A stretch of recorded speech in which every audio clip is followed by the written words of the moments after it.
Welcome to the deep dive. We're here to cut through the noise and really get to the heart of compelling ideas. Today, we're tackling a really interesting question, I think. Can a religion provide a solid framework for, pluralism, justice, human rights, and maybe even shape core democratic ideas? Our main source for this is an article from Islamicity.org. It's called The Spirit of Pluralism in Islam, Foundations for a Harmonious and Progressive Society, and it's by Ruby Amatulla. So our mission today is to unpack some foundational concepts in Islam about pluralism and justice, and then trace their, well, kind of surprising historical reach. It's about giving you that shortcut to understanding a complex topic. Yeah, it really offers a unique way in, doesn't it? Looking at these ideas from the inside out and then seeing how they might have rippled outwards. It's about getting the depth. Okay, let's jump right in then. The article starts by sort of reframing the whole point of religion in Islam. It talks about muflihun. What's that about? What does it mean for success? Right, Muflion. So the article explains the ultimate goal is helping individuals, societies, really all of humanity achieve success. That's what Muflihun means. But crucially, it's not success like wealth or power in the usual sense. The Qur'an defines it much more deeply. It's about becoming God-conscious, benevolent, compassionate, conscientious, humble, finding inner peace and promoting peace and harmony between people. So success is really an ethical state achieved through belief, following moral laws, justice, fairness, kindness, compassion. That's the core. That's a very different definition. And the source brings in Fitratullah here, too. Tell us about that. Absolutely. Fitratullah is key. It's essentially the human conscience, this kind of innate moral compass or divine empowerment given to everyone. The article points out this fitra is seen as the one true universal religion for all humanity and us. It's mentioned in Surah Ar-Rum. The idea is there's a fundamental moral wiring inside us all, beneath the surface differences. Okay, this is where it gets really interesting for me. The article talks about a direct call to find common ground. How does that work? Yeah, it's quite explicit. There's a strong emphasis on humility, respecting others, and actively looking for what we share, even with all our diversity. Surah Al-Imran has this quite remarkable invitation. Say, O followers of earlier revelations, come unto that tenet which we and you hold in common. So it's not just putting up with differences. No, exactly. It's an active seeking of common ground. And then there's that very eloquent line from Hazrat Ali, the fourth caliph, in his letter to Malik al-Ashtar. He wrote, "Remember, Malik, there are only two kinds among your people, your brothers in faith and your equals in humanity." It underlines that what really measures a person's success is their piety, their inner state, and only God can judge that, regardless of how different people look or believe on the outside. So diversity isn't just tolerated, it's seen as something positive, intentional. Precisely. It's presented as part of God's actual design. Surah Al-Ma'idah puts it beautifully. Let me find the quote. Muhammad Assad translated here. Unto every one of you have we appointed a different law and way of life. And if God had so willed, he could surely have made you all one single community, but he willed it otherwise in order to test you by means of what he has vouchsafed unto you. And it says, Vie then with one another in doing good works. Unto God you all must return, and then he will make you truly understand all that on which you were wont to differ. So this mindset, it really fosters peaceful coexistence, a pluralistic culture. It encourages people to, cooperate and even compete in doing good rather than fighting over their differences. Okay, so that understanding of humanity definitely flows into ideas about governance. The Quran, you said, over 6,000 verses. Does it lay out like a specific political system? Well, that's what's interesting. It actually doesn't prescribe one single, rigid political system. Instead, what it offers are these enduring moral principles, guidelines for justice, harmony, progress. And that lack of a rigid blueprint is important, right? It means these core values can be adapted. They can work across different times, different cultures, while still holding on to those universal ethics. And what about human sovereignty? That seems key. How does Islam view our role in governing ourselves? It's absolutely foundational. Humans are seen as khalifa, which means representatives or vicegerents of God on earth. This idea, it pops up in several Quranic verses. And what it does is grant every single person this intrinsic dignity, equality, and rights, no matter their background. So the article explains collective sovereignty really lies with the people. They have to give their consent. That's the bayah to those who govern them. Right. Consent of the governed. Exactly. And human dignity is stressed heavily. There's that bit in Surah Al-Isra where angels bow to Adam. It symbolizes this inherent honor and humanity. So governance has to recognize every person as free, as honorable, which, connects directly to self-determination in modern democracy. Plus, there's free will. Humans have it, and they're individually accountable to God. That famous principle, there is no compulsion in religion. La ikrah fi din really highlights this freedom of choice and personal responsibility. What about basic rights like life and defending oneself? How does the article cover those? Life is paramount, supremely sacred. The Qur'an states quite powerfully that taking one innocent life is like killing all of humanity. What? And saving one life is like saving all humankind. It really emphasizes the value of each person. As for self-defense, yes, it's a fundamental right against injustice and oppression, but the emphasis is always on peaceful means first. You exhaust those options.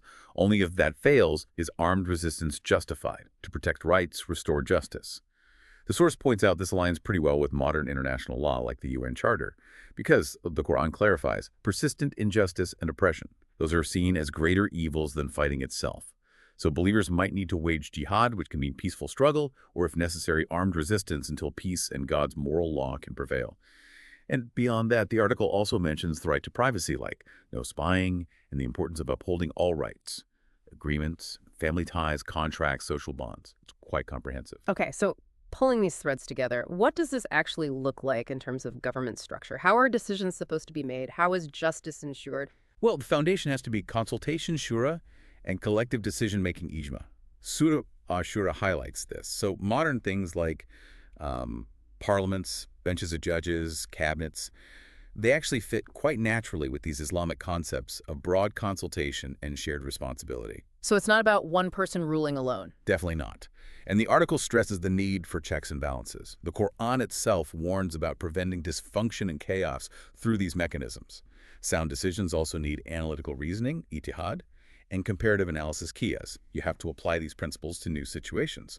And the Qur'an consistently praises using aql, reason, intellect for good governance and progress. And underpinning all of this, you mentioned justice. Can you expand on that? It seems central. It absolutely is.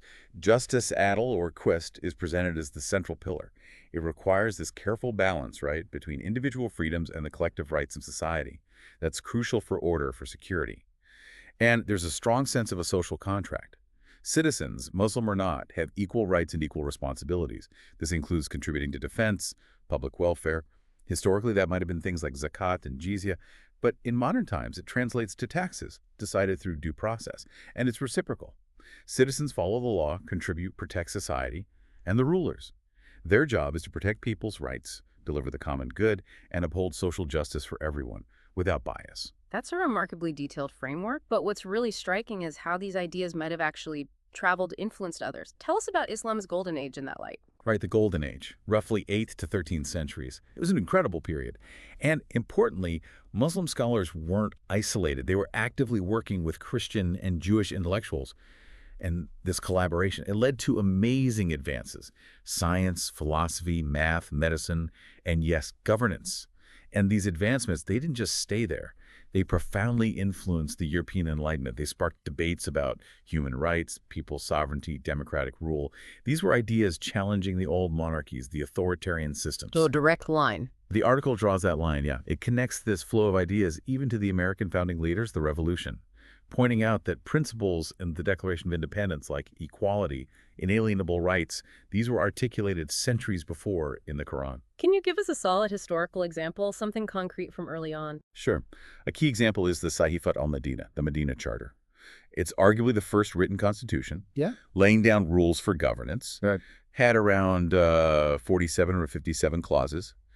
It defined the greater ummah, the wider community, as everyone living within Medina's boundaries, regardless of tribe, ethnicity, religion.